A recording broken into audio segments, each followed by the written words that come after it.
heard it said that a man is either born in these mountains or he spends his whole life trying to get to them.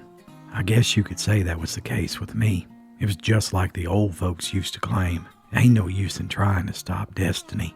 You see, I cut my teeth in the swamps of North Carolina, but as it turned out, it would be these mountains of Appalachia that define my life and my legacy that still sends shockwaves across those hills and hollers. But we'll get to that soon enough. My name is Michael John Schnornock. I was born in Carteret County, just outside the sleepy coastal town of Swainsboro, North Carolina. In many ways, my parents were drifters, moving from state to state in search of a better life. So I guess you could say I was pretty good at quickly adapting to new surroundings. It was here in the rich lowlands that Paul tried his hand at farming on a rented patch of land, while I spent my time exploring the creeks and the rivers. Now, there was plenty to do for a curious boy, crabbing, shrimping, and clamming. I loved the outdoors, and I loved to camp for days at a time in the Croatan National Forest. One day, I hiked a few miles deep into the woods, following old animal trails, when I ran upon a makeshift camp. It was here that I met a lady who'd been living off the grid for decades, all alone with her animals. She had withdrawn from society and survived by hunting and fishing. I was fascinated by her lifestyle, and we quickly became friends. Over the next few years, I would spend weeks at a time in her camp, where she taught me how to track animals, build weapons like blowguns and bow and arrows, and how to shoot guns, and how to completely disappear in the woods. And these turned out to be the skills that would define my life.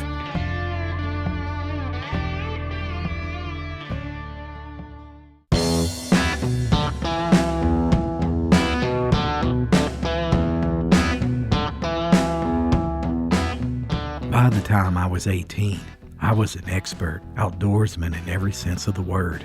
I couldn't stand to be cooped up in a building. I needed to be outside. I took up carpentry work, and I bounced around between North Carolina and Florida from job to job, and many times paycheck to paycheck. Yet, no matter where I was, I would always gravitate towards the nearest wilderness area, disappearing into the mountains or some swamp for weeks at a time. I was just so restless and free-spirited. For the most part, I just wanted folks to leave me alone. And it was about this time that I began to have a few run-ins with the law. First, it started with traffic stops and tickets, and it seemed like I could never catch a break when it came to cops. They just didn't like me. And if the truth be told, I didn't like them. Each traffic stop would always turn into a confrontation with some random cop demanding respect just because he had a government badge pinned across his chest.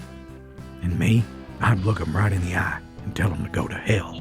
It seemed like something changed in me.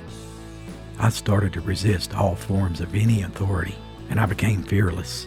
Once, I saw a brand new Chevy Monte Carlo with the keys in the ignition sitting at a car lot. I don't know what came over me, but I hopped right in, and I drove it like it was mine.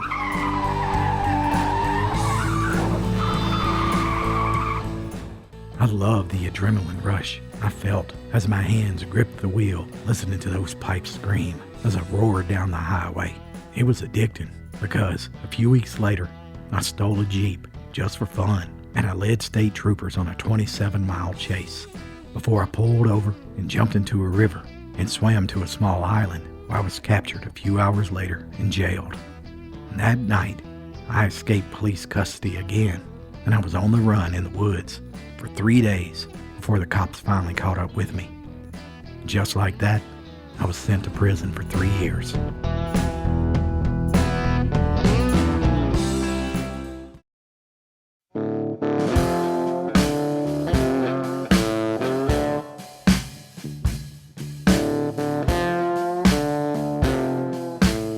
By August 1986, I was 21 years old, just paroled, and a changed man. Prison will do that to a fella. I had a bitterness in my heart and a burning desire to get even. I still remember the day I got out of prison. My mama looked at me and she said, "Son, That look in your eyes, it scares me. I don't even know who you are anymore." And I told her right then to be ready, because my trouble with the law was just beginning, and I swore to her that they would never catch me again. By September, I had quit my construction job, and I failed to report to my parole officer, and a warrant was issued for my arrest. But that was the least of my problems. You see, I once again had led cops on a 3-county car chase when they tried to execute their warrant. It lasted all the way to nightfall, when I ditched my stolen car and disappeared into the Croatan National Forest. The next day, they had a dozen dogs in a helicopter combing the woods looking for me. But by then, I had stole a 14-foot boat with a 25 horsepower engine, and I was long gone. For the next 4 weeks, I traveled by water back down to Florida, but I needed money and food pretty bad, so I robbed a pawn shop and I stole 10 guns. And then I robbed a restaurant at gunpoint in Wrightsville Beach and a pizza place down in Brunswick, Georgia. By the time I made it to Central Florida, I was spotted at Port Orange, where I was trying to steal some gas at a marina, and I was spotted by the cops. I dove into the water and I managed to swim away, but I was still desperate and still needed food. So I camped outside a home and I waited until morning when I saw a man drive away, headed to work. I didn't see any lights on in the house, so I figured it was empty, and I broke in through a window where I was greeted by a pit bull who was attacking my leg, so I shot him. It was then that I heard a scream, and I realized that the man's wife was still home.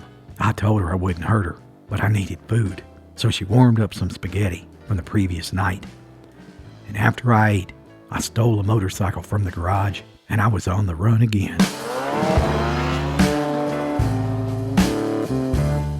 Before long, a highway patrolman pulled me over in Brevard County, Florida, and I was tired of playing games. I reached into my jacket to pull my pistol, but before I could, the deputy fired at me from behind his car door. But he missed, and I darted into the sawgrass and disappeared yet again, despite a 2-day search from helicopters and bloodhounds.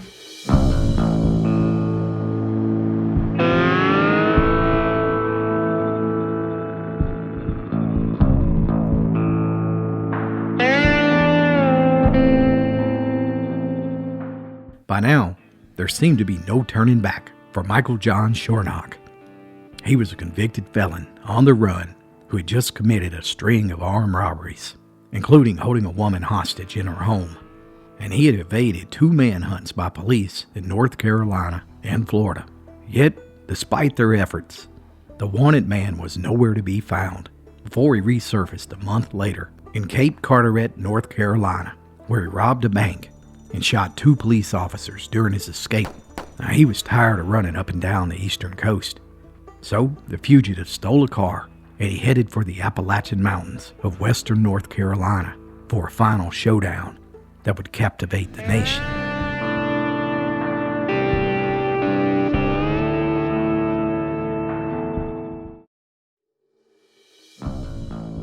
On the morning of November 22nd, 1986, Shornock's stolen Buick was spotted in Edneyville, where he was flinging an empty beer bottle out onto the highway.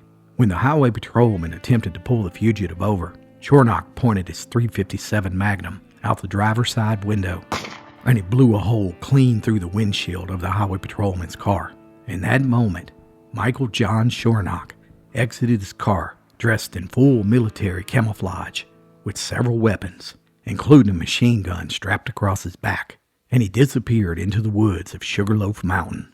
For the next 4 days, nearly 450 cops from 30 different law agencies would comb this mountain looking for what every newspaper in America was calling the search for the real Rambo. Roadblocks were placed on every paved and dirt road leading up to Sugarloaf. Every vehicle was searched by armed law enforcement anytime anyone attempted to go up or down the mountain. 12 families were evacuated and forced to leave their homes during the manhunt. Yet, many mountaineers refused to leave and simply loaded every rifle and shotgun and vowed to protect their homesteads at all cost. Armed guards were seated on the front of every school bus taking children to school.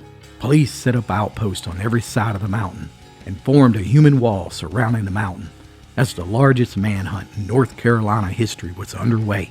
But there was a thick fog that had settled on the mountain. So thick that one cop said he could only see the tail wagging from his canine on the end of his 15-foot leash. All helicopters and planes were grounded due to zero visibility. It didn't matter though. Dozens of officers set out into the thick mountain laurel and ravines only to be welcomed by Shornock, because this was his turf. And it seems that he knew all officers were wearing bulletproof vests, so he shot for their heads, firing off nearly 50 rounds from a machine gun, blowing a hole clean through a special agent's face, and shooting another highway patrol, only to have the bullet ricochet off the officer's firearm, saving his life. The battle lines were drawn, and Shornock wasn't backing down, and the outlaw didn't appear to be running from the law. Instead, he was waiting for him. Day 2 and Day 3 of the manhunt was more of the same. Heavy fog and several gun battles. Shornock had wounded 2 more officers, and they couldn't pin the wanted man down. He was cunning and seemed to know every next move the law would make, and there he would be waiting with more gunfire. By the 4th day, the fog finally broke, and the roar of single-engine search planes and the barking of anxious bloodhounds echoed through the hills. One by one, officers in uniforms and fatigues, with handguns strapped to their sides and bulletproof vests hugging their torsos, they searched the near vertical mountain. Their unshaven faces and rain-soaked clothes and bloodshot eyes told the story that the fugitive was still at large. The aircraft soon spotted in an abandoned barn in a remote area, and a team of 24 cops went to clear the area. The lawmen carefully searched each horse stable, and when it came to the last one, as soon as they opened the door, Shornock opened fire, hitting both cops as he took off running across the field. But the lawmen, you see, they had set up a perimeter around the area, and all hell broke loose. Bullets kicked up dirt all around the outlaw as he ran and dove into a ravine. Yet, within no time, the officers had flanked all sides. Shornock never stopped firing, blowing leaves and mud into the sky as he shot up the entire bank surrounding the ditch. He was determined to go out in one final blaze of glory as he refused to surrender. And during this final showdown, as most lawmen were ducking for cover, one SWAT team member managed to get behind Shornock, and he took aim.